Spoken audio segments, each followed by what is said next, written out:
Thank you everyone for coming. I'm going to talk today about rice diversity.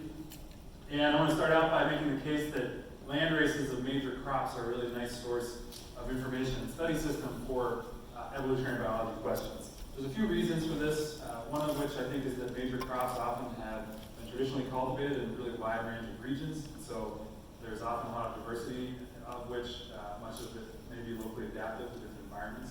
So that's an interesting process for me. Also, there's really nice resources that are publicly available. There are large germplasm banks containing many thousands of genotypes of different varieties of major crops, especially land races. So a land race, to back up briefly, is a traditional variety of a crop that's usually rooted in a specific location, georeferenced, and there have been many thousands of these collected over the years. So I'm going to talk today about Asian rice. We've also done a fair amount of work in sorghum land races, and I'm going to give a brief plug to Emily Bellis, who's a postdoc at Penn State, who will be talking about land races in sorghum and their local adaptation to parasites. That will be the post-parasite session after the coffee break. So to move on to rice here, now what I'm going to talk about today is trying to understand what drives some of the diversity we see in rice land races. And I'm going to take a pretty high-level view of this question and try to understand how a variety of different factors might contribute to some of the differences we see in rice land races. And I have these four categories of explanatory factors that I'm thinking of here. Each of these may be predictive of or correspond to gene flow or selection differences among land races. So geographic isolation, abiotic conditions that might select for different genotypes or perhaps select against immigrant genotypes, different cultural groups that may correspond to seed sharing or also selection, and then waxy, which is a single gene that controls the gelatinous rice phenotype. And there seems to be either limited gene flow among these or selection for specific characteristics to the waxy land races. But I'm really going to focus mostly on geographic isolation and abiotic conditions and trying to understand the role that they play in leading the convergence between rice and land races. And I'm going to give you a little bit of background here on rice. There are two major varieties of rice, and these have been recognized for at least 2,000 years in Chinese literature. Those are Japonica and Indica. And this figure here from a couple of our co-authors shows in eastern China, in the Yangtze Valley, the center of domestication of Japonica. And the main thing I want to point out is that Japonica spread much earlier than Indica rice. So the purple arrows coming out of that region show that you have rice, Japonica rice moving into Southeast Asia and Northeast Asia around 3000 BC. And the area in northern India that is shaded in brown, that is the area of cultivation of Proto-Indica, which is the ancestor of what we now know as Indica rice, that much later dispersed across Asia. So a hypothesis that we have from this background knowledge is that Japonica may exhibit greater genetic differentiation among land races in different locations due to a longer period of evolving in situ in these different locations. And our evidence that I'm going to present today support that hypothesis. And we want to try to get a sense of what gene flow might be like between different locations where rice has been traditionally cultivated. And we want to do this in a more informed way than just estimating geographic distance. So what we're going to do is build a human dispersal model because we think humans are the main vector for moving around rice and land races. So we have two different types of movement that people can do in this model. One, they're both low technology. One of them is just walking over land, and there's a function that people think describes that roughly as speeds of walking across different slopes, and then a fairly slow speed for moving over ocean. That allows us to then take this entire region of East Asia and South Asia, and then ask the speed you can move between any two points on the landscape, and then we calculate the least cost path between two different land races. So this in the upper right is a demonstration of how that works. The dark green with the high numbers indicates higher cost to travel through those cells. So to get from A to B, you don't go through the high cost, you skirt it, and that's that red path connecting A to B, that's the least cost. There's an example least cost path between two of our rice land races that skirts the Himalayas, leading to a longer distance than you expect from just the geographic distance. This is work that was implemented by Emily Bellis at Penn State in close collaboration with Emma Slayton, who's an anthropologist at CMU. So what I want to do now is describe the data set that we worked with here briefly. These are data on about 1,400 rice land races. About 1,200 of these were already published as part of the 3,000 Genomes Project. and we have about 200 more of these that were resequenced by Jay Choi. So this is a close collaboration with the Bruggen lab at NYU. The population demographic inference that I'll present some of, and the general project organization really owe it to Rafal Gutenberg, so it gets a lot of credit for that. Now this multidimensional scaling plot right here shows clear separation of the great majority of the landraces into either indica or japonica. That split explains about a third of the total SNP variation, of which, so from the total data set, we have about 10 million SNPs from the 10x coverage. Okay, so I want to look now at how that isolation measured by travel time from our least cost paths explains genetic differences between landraces. And we did model selection using linear mixed models, and we find for the japonica landraces that the AIC favors the isolation metric of least cost travel time. So showing you least cost travel time versus genetic distance for japonica landraces. Now I separated these out into island and continental landraces because this is sort of our first stab at this problem. Didn't really have a great sense of whether there may be differential bias in our model between these two very different contexts, and also perhaps different error between these two contexts. So that's why I separated those. Also, there are two major genetic clusters in the island landraces of japonica, and I separated those out by color. The red is showing pairs that are in the same genetic cluster. You can see particularly in the continental landraces, we have a fairly strong correspondence between estimated least cost travel time and genetic distance.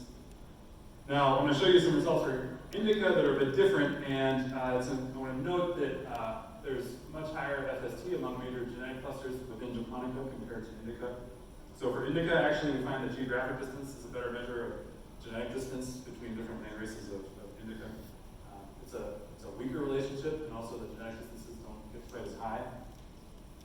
And this sort of, we think, fits with our hypothesis that the earlier dispersal of japonica has led to greater divergence of japonica land races. That's sort of our working hypothesis to understand why our travel time estimates better explain the more highly structured japonica land races. So I'm going to move on a little bit now and get into trying to estimate the relative importance of these different factors that might explain some of the genetic differences between land races. And we're going to use an approach that allows us to estimate the contribution of multiple different covariates or predictors to a multivariate response, which are SNP alleles. So this is just a toy data set where we've got 4 different genotypes and 3 different SNPs and a few different environmental variables. So we're going to implement redundancy analysis, which is an ordination approach, eigenanalysis, and particularly it's notable because it maximizes the proportion of variation in SNPs that are explained by these predictors. And just this toy example, you see 2 SNPs that are covariant across genotypes. They also covary with these 2 different environmental gradients. So when we do an ordination, this first axis explains most of the genetic variation and is defined by its correlation between these environmental variables and those multiple loci. So I want to now look at how much variation in the SNPs of these landraces is explained by these different categories of potential predictors of both gene flow and selection. We find that overall, again, we see much stronger structure for japonica. What I'm showing here are Euler plots. Those boxes indicate total genomic, total genome SNP variation, and then each of the ellipses represent how much of that SNP variation is explained by different factors like geographic distance, specifically for indica, or travel time for japonica, major language groups, coaxin mutation, or abiotic conditions. So you see overall, for all 4 of these categories, we have a much larger portion of the genome in japonica that is correlated to these explanatory factors. Although language may perhaps be an important contributor to divergence among land races, one thing that's notable is that there's strong overlap between language and geographic distance or travel time.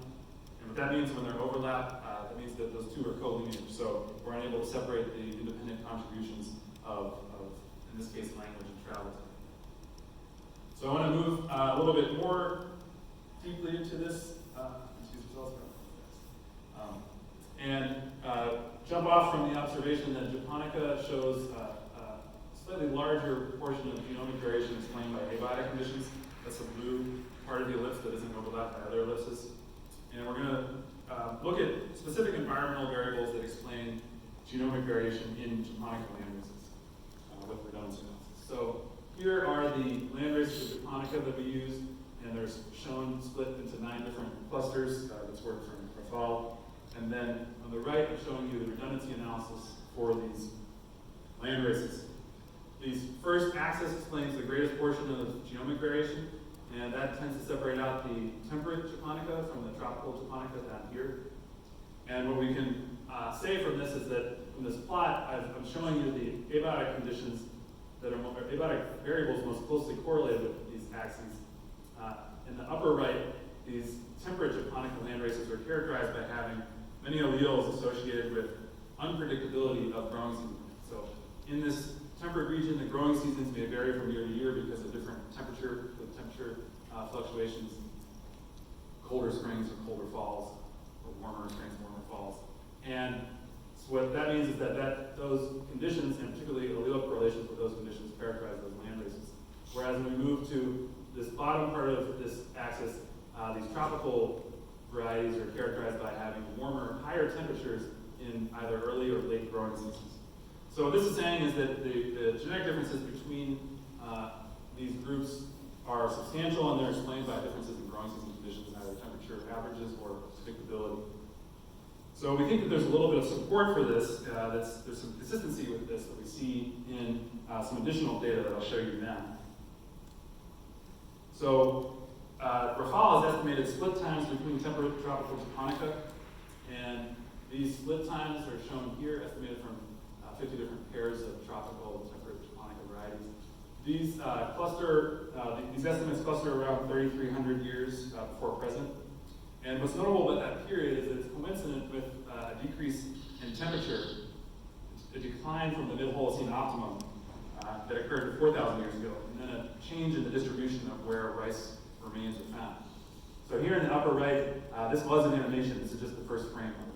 But the way the animation proceeded was showing you the change in the contraction of growing season suitability for tropical japonica. So you can see this is starting at over 5,000 years ago. There's large areas of the Yangtze Valley, the center of domestication for japonica rice, that were suitable, highly suitable for japonica, for tropical japonica.